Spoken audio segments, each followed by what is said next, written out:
Audio और video दोनों clear है? बिल्कुल। तो मैंने बताया था पिछले क्लास में कि चंद्रशेखर आजाद की अंग्रेजों के साथ जो मृत्यु हुई वो कब हुई थी? तो 27 फरवरी 1931 को हुई थी, अल्फ्रेड पार्क, इलाहाबाद। ठीक ना?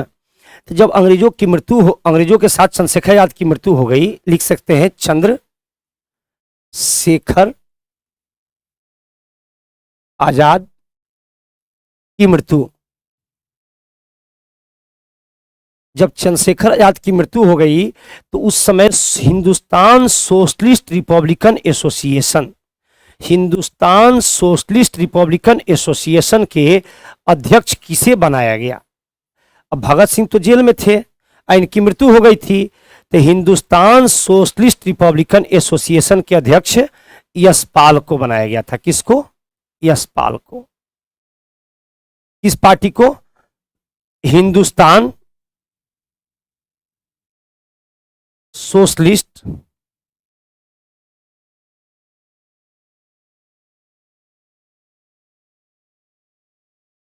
रिपब्लिकन एसोसिएशन के अध्यक्ष किसको बनाया गया था? यशपाल को बनाया गया। उसके बाद से एक बात को मैं चल रहा हूं, जहां से हमको पढ़ाना था, अगला क्लास छूट गया था, मैंने एक क्वेश्चन यही छूटा था, यशपाल वाला। अब देखते हैं चटगांव कांड या चटगांव शस्त्रागार लूट। एक पॉइंट को देख लीजिए, चटगांव शस्त्रागार लूट। छोटे छोटे टॉपिक है। चटगांव शस्त्रागार लूट, या इसको कह सकते हैं चटगांव कांड, इसको कह सकते हैं चटगांव कांड। तो चटगांव शस्त्रागार लूट कब हुआ था? 1930 में हुआ था। चटगांव कहां पड़ता है? तो आज के डेट में बांग्लादेश में पड़ता है। कहां पड़ता है? बांग्लादेश में, यानी पूर्वी बंगाल में, बांग्लादेश में, यानी पूर्वी बंगाल में पड़ता है। ठीक है ना? चटगांव शस्त्रागार लूट। तो चटगांव शस्त्रागार लूट के नेता कौन थे या मुख्य आरोपी किसे बनाया गया था? सूर्यसेन को। किसको बनाया गया था? सूर्यसेन को। आरोपी कौन थे? सूर्यसेन। सूर्यसेन को मास्टर दा भी कहते थे। क्या कहते थे? मास्टर दा। चटगांव शस्त्राकांड के चटगांव शस्त्रागार लूट के या चटगांव कांड के मुख्य आरोपी कौन थे? सूर्यसेन या मास्टर दा।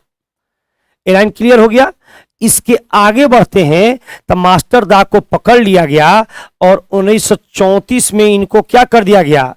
अंग्रेजों द्वारा फांसी दे दी गई। अब ये मत पूछिएगा कि चटगांव शस्त्रागार लूट क्यों हुआ था, तो ये आतंकवादियों के गतिविधियों को आगे बढ़ाने के लिए। सूर्यसेन।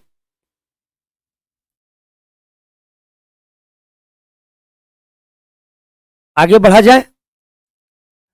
एक क्वेश्चन को यहां से याद रखिएगा कि चटगांव कांड कब हुआ था? 1930 में। चटगांव कांड किससे संबंधित है? तो सूर्यसेन से या मास्टर दा से।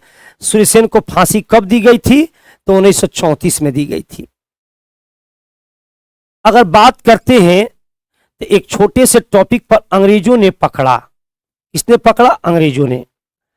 अब एक छोटे से टॉपिक की बात करते हैं तो एक टॉपिक का नाम है नेहरू रिपोर्ट।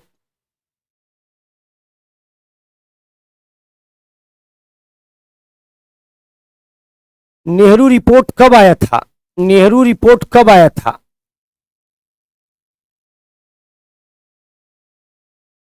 नेहरू रिपोर्ट आया था 1928 में।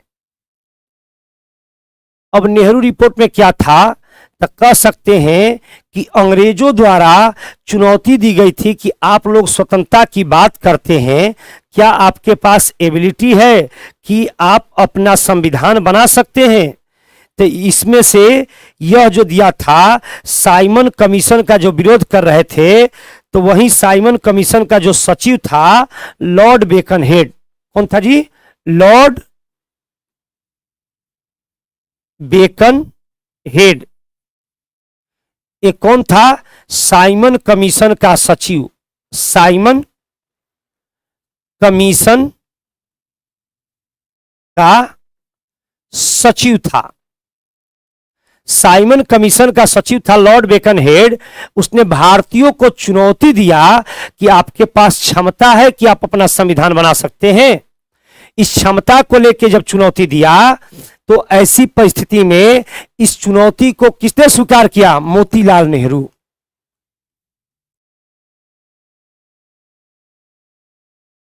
नेहरू ने क्या किया? चुनौती को स्वीकार किया।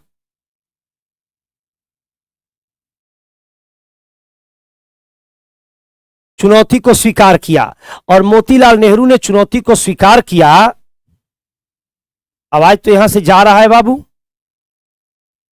मोतीलाल नेहरू ने इस चुनौती को स्वीकार किया और स्वीकार करने के बाद बॉम्बे के 8 उद्योगपति आएगो नेहरू जी, मोतीलाल नेहरू अपने, यानी 9 सदस्यीय टीम, 9 सदस्यीय टीम ने मिलकर के जो तैयार किया उसका नाम क्या रहा? नेहरू रिपोर्ट। हालांकि नेहरू रिपोर्ट का पुरजोर तरीके से विरोध हुआ। नेहरू रिपोर्ट का पुरजोर तरीके से विरोध हुआ। ये मोतीलाल नेहरू के खुद बेटा ही विरोध किए, जवाहरलाल नेहरू। एक कहे कि ऐसा पॉसिबल नहीं है कि 8-9 गो व्यक्ति मिल करके और देश की दशा दिशा को तय करेगा। तो इस बात को जानना चाहिए कि ये देश की दशा दिशा नहीं थी, इसमें यही बात थी कि अंग्रेजों के सामने ये बात प्रस्तुत की गई कि भारतीयों के पास यह क्षमता है कि वे अपना संविधान बना सकते हैं।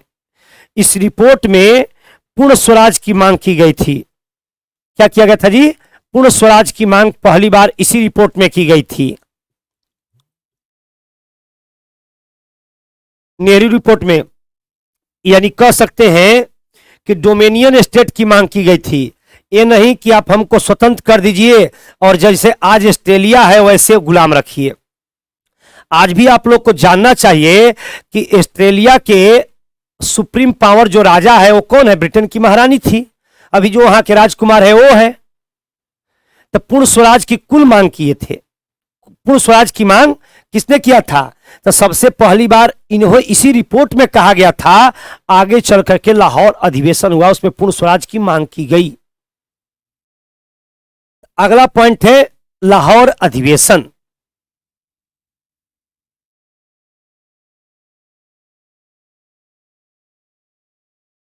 लाहौर अधिवेशन, लाहौर अधिवेशन कब हुआ था? 1929 में हुआ था। 31 दिसंबर 1929 को लाहौर अधिवेशन हुआ था। लाहौर अधिवेशन के अध्यक्ष कौन थे? नेहरू जी। कौन थे? नेहरू। लेकिन मोतीलाल नहीं थे, इसलिए नेहरू में घबरा जाएगा। जवाहरलाल नेहरू। कौन थे जी? जवाहरलाल नेहरू थे। हम बोले हैं कि लाहौर अधिवेशन के अध्यक्ष कौन थे? जवाहरलाल नेहरू।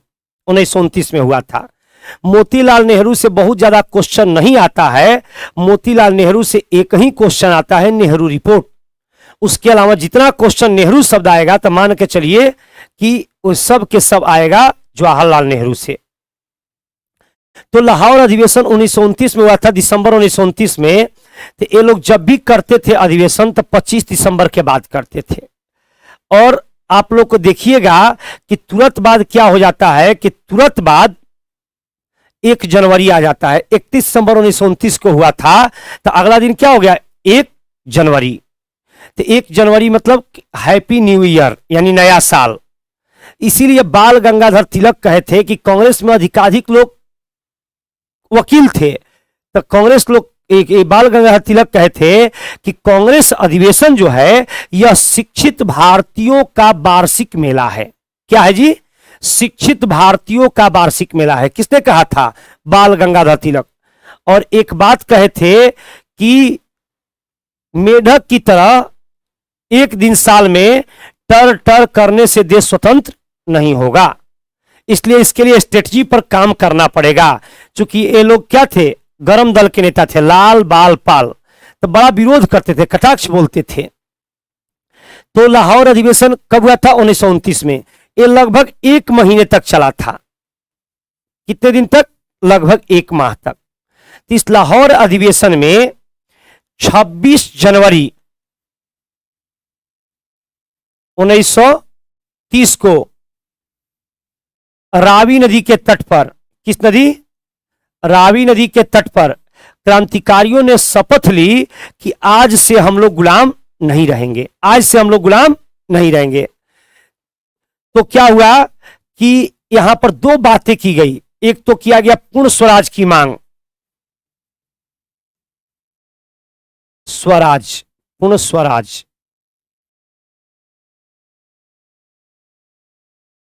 पूर्ण स्वराज की मांग कब की गई, लाहौर अधिवेशन 1929 में 26 जनवरी 1930 को, किसकी अध्यक्षता में, जवाहरलाल नेहरू की अध्यक्षता में, और केवल पूर्ण स्वराज शब्द लिखा गया था उस रिपोर्ट में। दूसरा क्या हुआ था, पूर्ण स्वराज की मांग की गई थी और पहली बार स्वतंत्रता दिवस मनाया गया था। क्या किया गया था जी,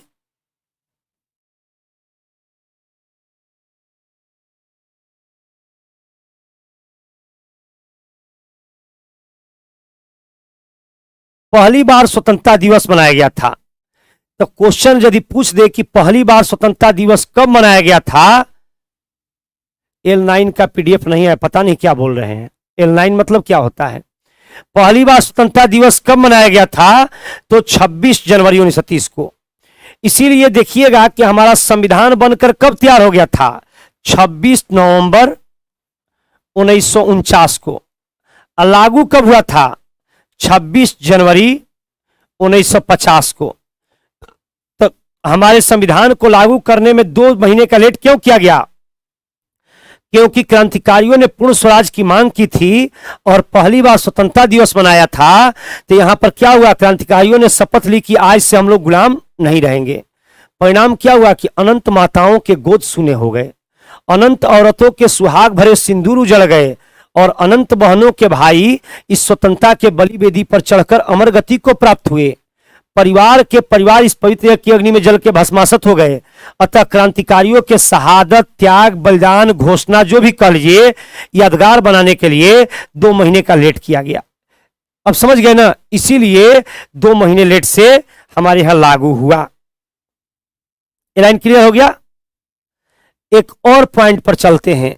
अभी तक तो बहुत धोती पहन लिए, कुर्ता पहन लिए, पैजामा पहन लिए, अब थोड़ा सा एक अलग बात पर चलते हैं। एक अलग आंदोलन है, इसमें से मात्र 2 क्वेश्चन ही पूछा जाता है। लिख रहे हैं लाल कुर्ती, कुर्ता नहीं बोले हैं, कुर्ती आंदोलन। अगर लाल कुर्ती आंदोलन की बात की जाए तो ये कब हुआ था, 1929-30 में। लाल कुर्ती आंदोलन कब हुआ था, 1929-30 में। ये लाइन क्लियर हो गया कि लाल कुर्ती आंदोलन कब हुआ था, 1929-30 में। अब देखिएगा कि लाल कुर्ती आंदोलन के नेता कौन थे। नहीं, जींस नहीं, कुर्ती की बात किए हैं। लाल कुर्ती आंदोलन कब हुआ था, 1929-30 में। लाल कुर्ती आंदोलन के यदि नेता की बात करते हैं तो इसके नेता थे सीमांत गांधी, जिनको कहते थे खान अब्दुल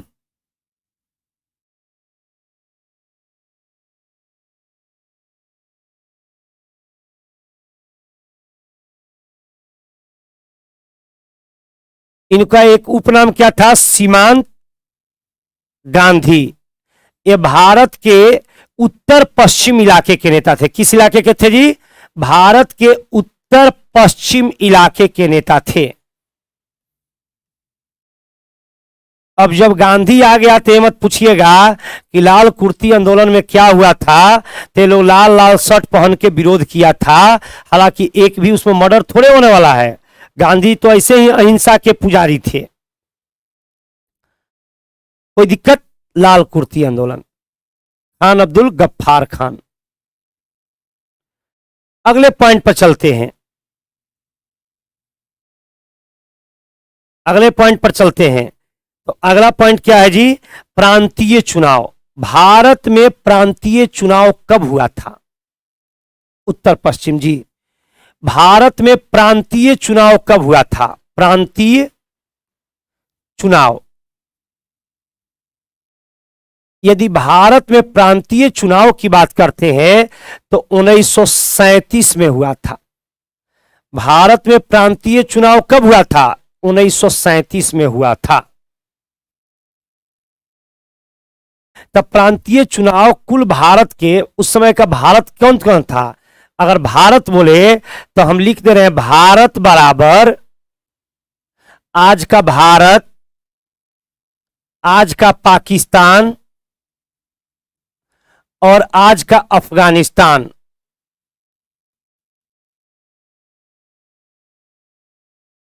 तो 1937 के प्रांतीय चुनाव जो हुए थे 11 राज्यों में हुए थे। कितने राज्यों में? 11 राज्यों में हुए थे। इन 11 राज्यों में जो प्रांतीय चुनाव हुआ था उसमें 6 राज्यों में कांग्रेस की सरकार बनी, 3 राज्यों में मुस्लिम लीग की और 2 राज्यों में स्थानीय सरकार बनी। ये किसकी बनी? कांग्रेस की बनी।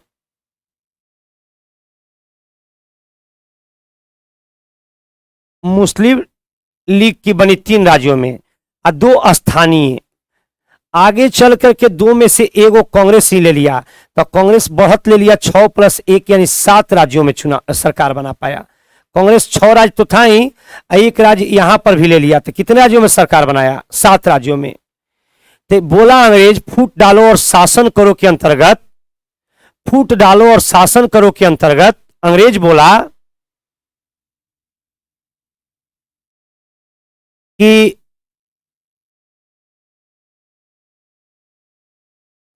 जिन्ना को समझाया कि आप इस देश का कभी भी पीएम नहीं बनिएगा, क्योंकि 11 में से तो 7 को यही सरकार बना लिया। कौन? कांग्रेस।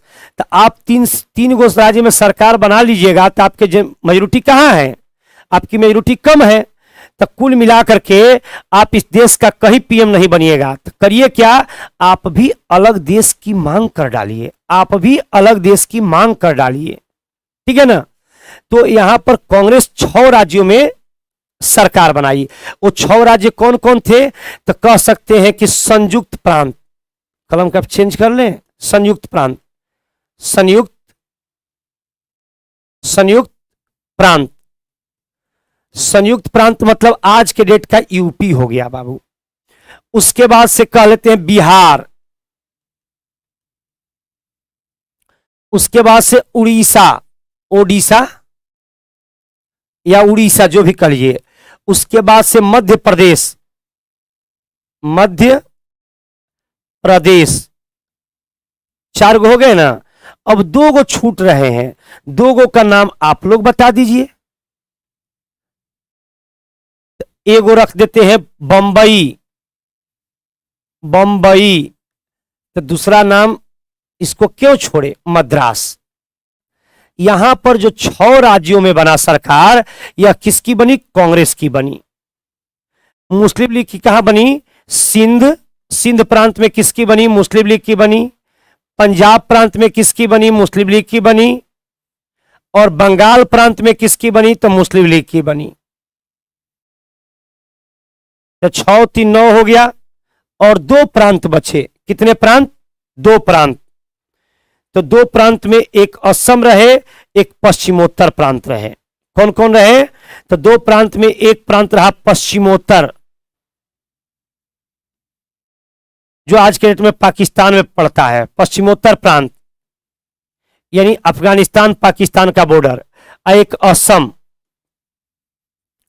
तो इस पश्चिमोत्तर प्रांत में भी कांग्रेस जोड़ बटोर के क्या की?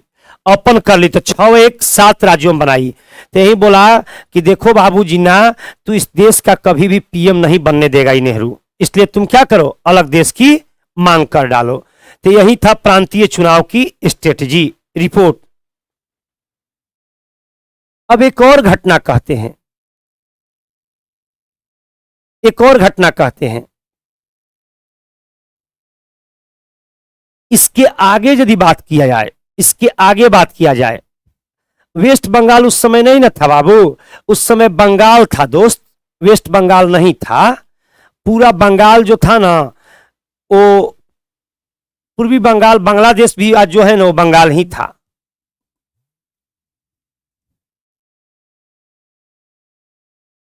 अब देखिए कुल मिला के बात करते हैं। लॉर्ड लिनलिथगो था यहाँ के वायसराय 1939 में। लॉर्ड लिन लिथगो।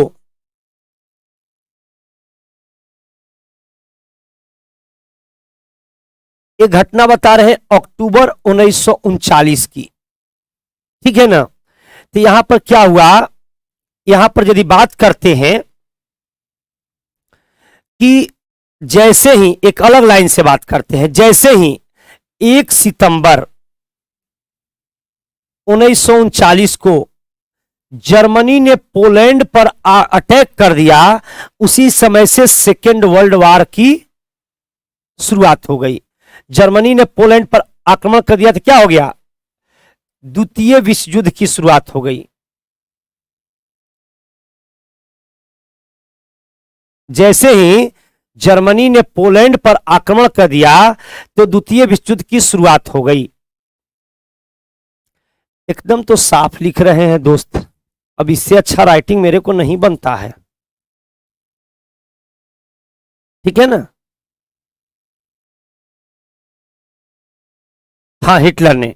तो यहां पर जब इंग्लैंड फंसा हुआ था द्वितीय विश्व युद्ध में, तो लॉर्ड लिंडिथगो ने कहा कि ब्रिटिश सेना में भारतीय यदि जवान लड़ते हैं तो आगे चल करके हम लोग उसको स्वतंत्र करने की बात करेंगे। तब भारतीयों के साथ अंग्रेजों का एक मौक समझौता हुआ था अक्टूबर 1939 में कि भारतीय लोग अंग्रेजों की तरफ से युद्ध में लड़े, प्रोत्साहित किया था स्वतंत्र कराने का लालच देकर के। तब क्या हुआ कि ये द्वितीय विश्व युद्ध में लड़े, तो इसी के परिणाम स्वरूप आप देखिएगा कि 1945 में ये विजयी रहा। कौन? इंग्लैंड। जब विजयी रहा तो हम लोग कहे कि हम लोग के साथ जो प्रॉमिस हुआ था कि आप हम लोग को स्वतंत्र कर दीजिएगा, तो इसी प्रॉमिस के अकॉर्डिंग आप लोग हमको स्वतंत्र कर दीजिए। तो उस समय, जिस समय भारत स्वतंत्र हो रहा था, उस समय ब्रिटेन के प्रधानमंत्री थे क्लीमेंट एटली। तो क्लीमेंट एटली ने क्या किया, कैबिनेट मिशन को भारत भेजा। क्लीमेंट एटली क्या किया, कैबिनेट मिशन को भारत भेजा। उसमें 3 व्यक्ति थे कैबिनेट मिशन में, lord Pethick Lawrence, Stafford Cripps और मिस्टर एलेक्जेंडर। कोई दिक्कत? तो यहां पर यही कैबिनेट मिशन के सुझाव पर संविधान बनाने का कार्यक्रम शुरू हो गया, और जो संविधान बना उसका रिपोर्ट आपके पास है ही। अब देखिएगा कि अंग्रेजों ने इतना भड़काया कि यहां पर तो फिर से जिन्ना को लगातार भड़काते रहा। तो मुस्लिम लीग ने मुक्ति दिवस कब मनाया था, एक क्वेश्चन पूछता है। उस समय छूट गया था एक लाइन, मुस्लिम लीग ने मुक्ति दिवस कब मनाया था।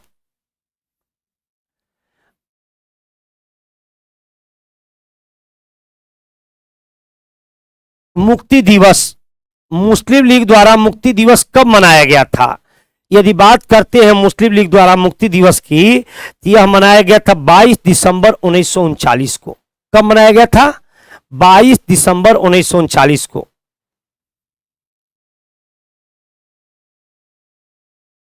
बाईस दिसंबर 1939 को। तो मुस्लिम लीग द्वारा जो मुक्ति दिवस मनाया गया, मुक्ति दिवस, इस मुक्ति दिवस को सपोर्ट करने वाले कौन एक दलित नेता थे जो कि मुस्लिम लीग को सपोर्ट किए। तो ये नेता का नाम, मुक्ति दिवस को सपोर्ट करने वाले नेता कौन थे, मुक्ति दिवस मनाना सही है कहने वाले नेता कौन थे, तो उनका नाम था बाबा साहब अंबेडकर। चूंकि अंग्रेज कहा था कि आपको भी एक अलग देश की डिमांड करेंगे, लेकिन गांधी जी इनको समझा करके, पूना पैक्ट में समझा करके देश को बचने से रोक लिए। इसीलिए हम लोग गांधी जी को क्या कहते हैं, राष्ट्रपिता के रूप में मानते हैं, ठीक है ना। जब फर्स्ट वर्ल्ड वार और सेकेंड वर्ल्ड वार वो अलग टॉपिक हो गया सर, ये मैं पढ़ा रहा हूं जिस टॉपिक को, देखिएगा इस टॉपिक का नाम है भारतीय राष्ट्रीय आंदोलन, ठीक है ना। अब एक लाइन को हम लोग चलते हैं, और सबसे इंपॉर्टेंट लाइन है आजाद हिंद फौज।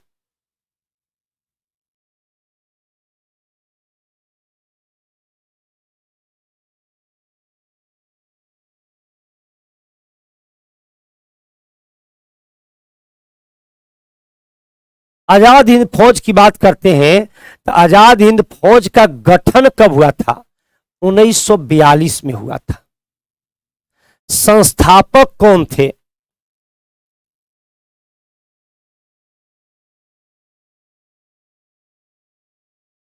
रास बिहारी बोस।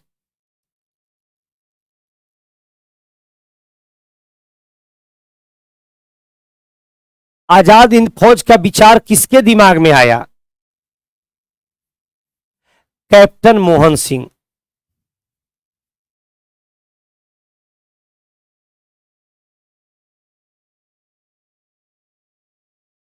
आजाद हिंद फौज का विचार किसके मन में आया? कैप्टन मोहन सिंह। सुभाष चंद्र बोस ने आजाद हिंद फौज का कमान कब संभाला? आजाद हिंद फौज का कमान सुभाष चंद्र बोस।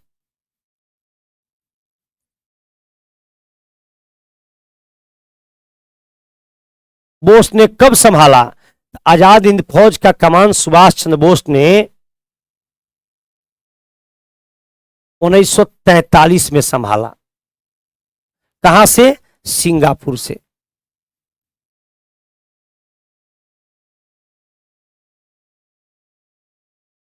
कोई डाउट? अब मैं थोड़ा सा बोल रहा हूं सुभाष चंद्र बोस के विषय में। एग्जाम के पर्पस से जो हिट टॉपिक है उसको बोर्ड पर मैं लिख देता हूं। आप लोग भी पेन कॉपी पर पेन से उतार लीजिए और अब सीधे इस थोड़ा सा सुभाष चंद्र बोस के विषय में बता दे रहे हैं। जहां तक नेताजी का प्रश्न है, सुभाष चंद्र बोस का प्रश्न है, तो ये टोटल मिला के 14 भाई बहन थे। नेताजी टोटल मिला के 14 भाई बहन थे। अगर ऑर्डर रैंकिंग माना जाए तो 14 भाई बहन में 8वें रैंक से व्यक्ति थे नेताजी सुभाष चंद्र बोस। आप लोग जानते ही होंगे कि सबसे कम उम्र में आईसीएस की परीक्षा पास करने वाले व्यक्ति थे, जो 19 वर्ष की उम्र में आईसीएस की परीक्षा पास कर गए थे। सबसे कम उम्र में आईसीएस की परीक्षा पास करने वाले यही भारतीय थे, नेताजी सुभाष चंद्र बोस। जैसे ही नेताजी सुभाष चंद्र बोस बने, ये एक आईसीएस थे, आईसीएस यानी इंडियन सिविल सर्विसेज के एग्जाम को पास कर लिए थे। आज के डेट में इसको कहते हैं आईएएस, इंडियन एडमिनिस्ट्रेटिव सर्विसेज, भारतीय प्रशासनिक सेवा। ठीक है ना? तो कुल मिलाकर के यदि बात करते हैं नेताजी के विषय में, तो नेताजी जैसे ही आए जी 19 वर्ष की उम्र में उन्होंने आईसीएस की परीक्षा पास की थी, सबसे कम उम्र में। इंडियन सिविल सर्विसेज, भारतीय सिविल सेवा, आजकल उसका नाम हो गया है इंडियन एडमिनिस्ट्रेटिव सर्विसेज, भारतीय प्रशासनिक सेवा। ठीक है ना? तो जैसे ही आए, मतलब आज के लिए डीएम का पद पास करके आए थे। क्लियर हो गया? अब कोई लेन देन नहीं है। जैसे ही वे पास करके आए, आईसीएस की परीक्षा पास करके आए, तो उसके बाद से इनको ऐसा लगा कि अंग्रेजों के शोषण बहुत ज्यादा है, अंग्रेज भारतीयों को बहुत अधिक दबा रहे हैं। तो इन्होंने क्या किया कि इन्होंने गांधी जी के असहयोग आंदोलन में भाग ले लिया और आईसीएस की नौकरी को लात मार दी, आईसीएस की नौकरी को छोड़ दिया और गांधी जी के असहयोग आंदोलन में भाग ले लिए। जब गांधी जी के असहयोग आंदोलन में भाग ले लिए तो इनकी बहुत गांधी जी के साथ अच्छा तत्परता से आगे बढ़ रहे थे। तब तक ऐसा क्या हुआ, ध्यान से सुनिएगा, तब तक ऐसा क्या हुआ कि आप लोग जानते हैं कि भगत सिंह की फांसी हो गई। तो जैसे उनकी भगत सिंह अरेस्ट थे तो तय था कि उनको फांसी दिया जाएगा लॉर्ड सैंडर्स के हत्या के केस में। ठीक है ना? उनको फांसी दिया जाएगा। किसको? भगत सिंह को। तो सुभाष चंद्र बोस बोले कि गांधी जी को कि आप इनके लिए आंदोलन कीजिए कि भगत को फांसी न दिया जाए। लेकिन गांधी जी न माने, क्योंकि गांधी जी कहना था कि वो आरोपी है, अपराधी है, गलत किए हैं, उनको सजा होनी चाहिए। लेकिन सुभाष का कहना था कि आरोपी और दोषी में अंतर होता है, आरोपी और दोषी में अंतर होता है। ये मैं मान सकता हूं कि वो आरोपी थे, लेकिन आरोपी अंग्रेज क्या करेगा, उसको दोषी बना करके लटका देगा। अंग्रेज क्या करेगा, दोषी बना करके उसे फांसी पर लटका देगा। आप उसके लिए आंदोलन कीजिए।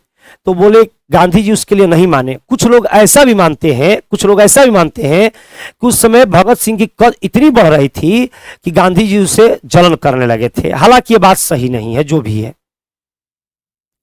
कुछ लोगों का यह भी कहना है कि गांधी जी गोलमेज सम्मेलन में व्यस्त थे, ठीक है ना। तो अपनी अपनी विचारधाराएं, अपनी अपनी बातें हैं, लेकिन कुल मिला के गांधी जी नहीं किए। तो उसी समय से गांधी जी और सुभाष में मतभेद होने लगा।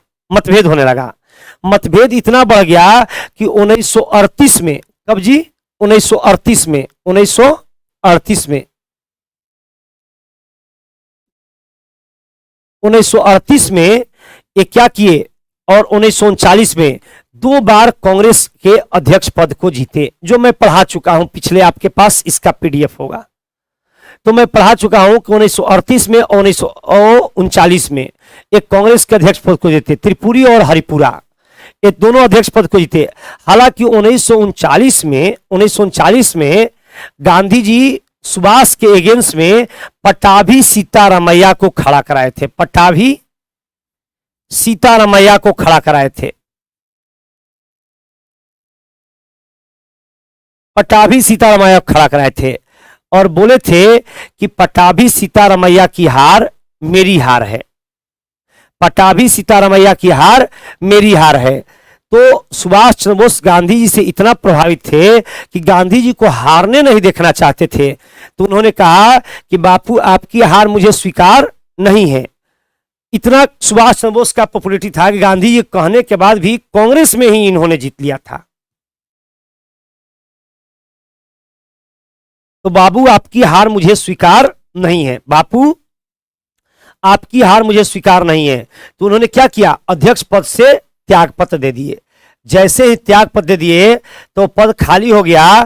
तो किसको बनाया गया जी, किसको बनाया गया, तो उस समय बनाया गया राजेंद्र प्रसाद को अध्यक्ष। राजेंद्र प्रसाद को अध्यक्ष। और गांधी जी क्या किए, उसी समय कांग्रेस छोड़ दिए। गांधी जी क्या किए, कांग्रेस छोड़ दिए। जैसे ही गांधी जी कांग्रेस को छोड़े, पीडीएफ मिल जाएगा, लेसन खत्म होगा। आपको मैं बताया ना कि उदारवादी अभी क्रांतिकारी पढ़ा रहे हैं, उसके बाद से आपको गांधीवादी पढ़ाएंगे, उसके बाद पीडीएफ मिलेगा। कोई दिक्कत।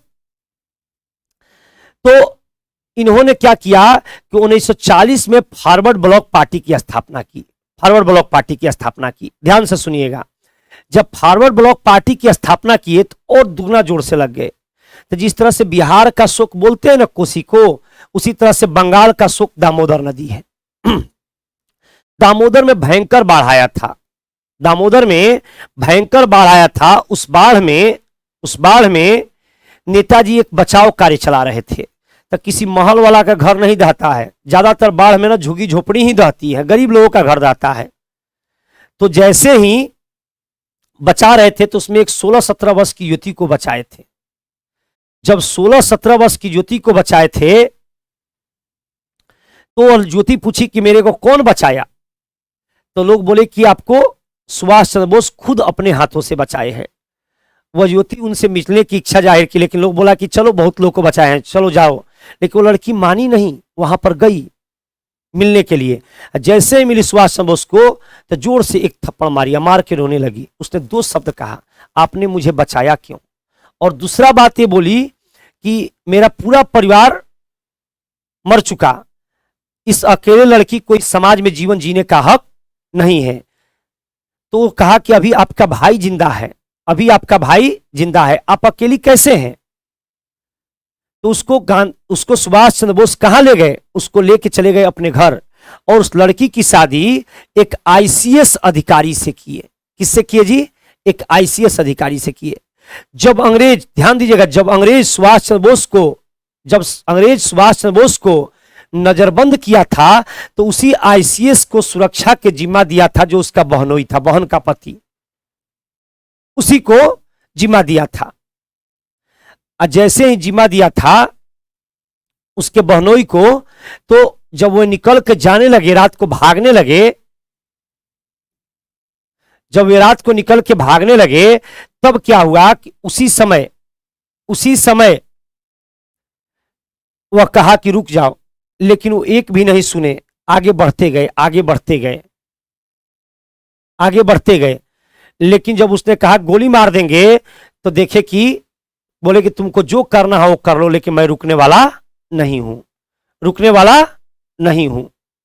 तो ऐसी परिस्थिति में जब वे बोले कि मैं रुकने वाला नहीं हूं, तो ट्रिगर चढ़ाया गोली मारने के लिए, तो तुरंत गोली लगा नहीं लेकिन फायर हुआ और पीछे मुड़ के देखे तो व्यक्ति मरा हुआ था। वहां से नेताजी भाग करके कहां चले गए? गोमो, अभी झारखंड में पड़ता है। गोमो जंक्शन का नाम है नेताजी सुभाष चंद्र बोस जंक्शन।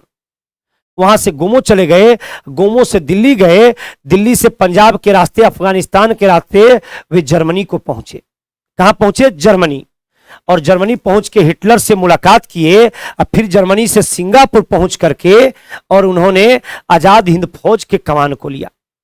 जब वे 1943 में आजाद हिंद फौज का कमान लिए, अब भारत पर अटैक करने की योजना बना रहे थे, तो सिंगापुर रेडियो से उन्होंने सूचना दिया। किसको? गांधी जी के नाम से भारत को संबोधित किया और कहे कि हे राष्ट्रपिता, मैं आपके देश पर आक्रमण करने वाला हूं, हो सके तो संभवतः मुझे माफ कर दीजिएगा, मैं आपके देश को जीतकर पुनः आप ही के चरणों में समर्पित करूंगा।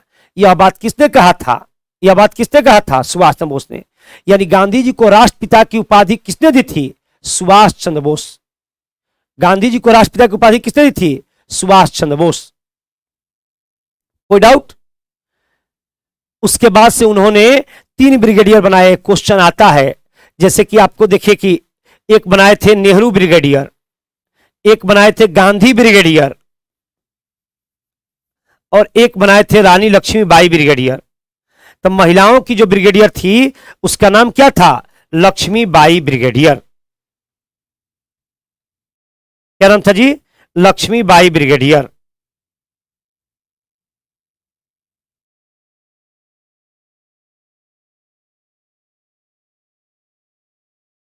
अभी तक मैंने आपको जिन लोगों का पीडीएफ चाहिए, मैं 10 बार बोला हूं कि भारतीय राष्ट्रीय आंदोलन का जो क्लास चल रहा है उसमें से 2 पॉइंट हुआ उदारवादी और उग्रवादी, अब चलेगा गांधीवादी। और जब तीनों हो जाएगा तो आपको पीडीएफ मिल जाएगा, ठीक है ना। तीसरा चरण क्या है? तो तीसरा चरण है गांधीवादी चरण।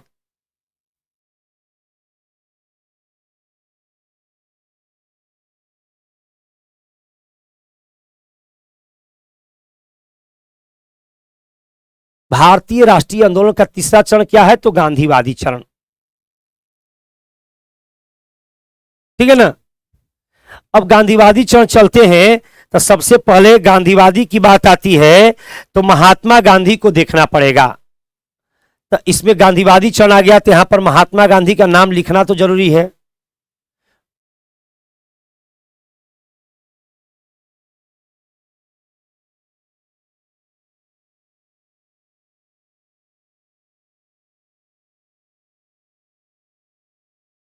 गांधी जी का नाम था मोहनदास करमचंद गांधी, उनके पिता का नाम था करमचंद गांधी।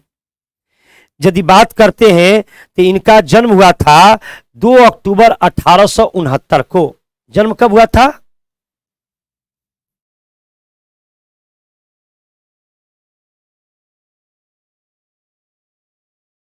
माता का नाम था पुतलीबाई और पिता का नाम था करमचंद गांधी।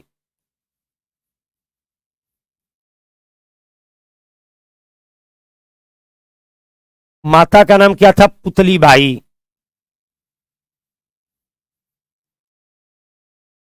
माता का नाम था पुतलीबाई और पिता का नाम क्या था? करमचंद गांधी। पत्नी का नाम क्या था? कस्तूरबा गांधी।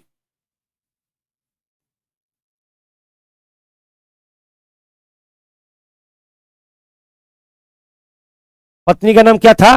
कस्तूरबा गांधी। अगर बात करते हैं तो इनकी शादी कितने वर्ष की उम्र में हुई थी? तो इनकी शादी 13 वर्ष की उम्र में हुई थी। कितने वर्ष की उम्र में?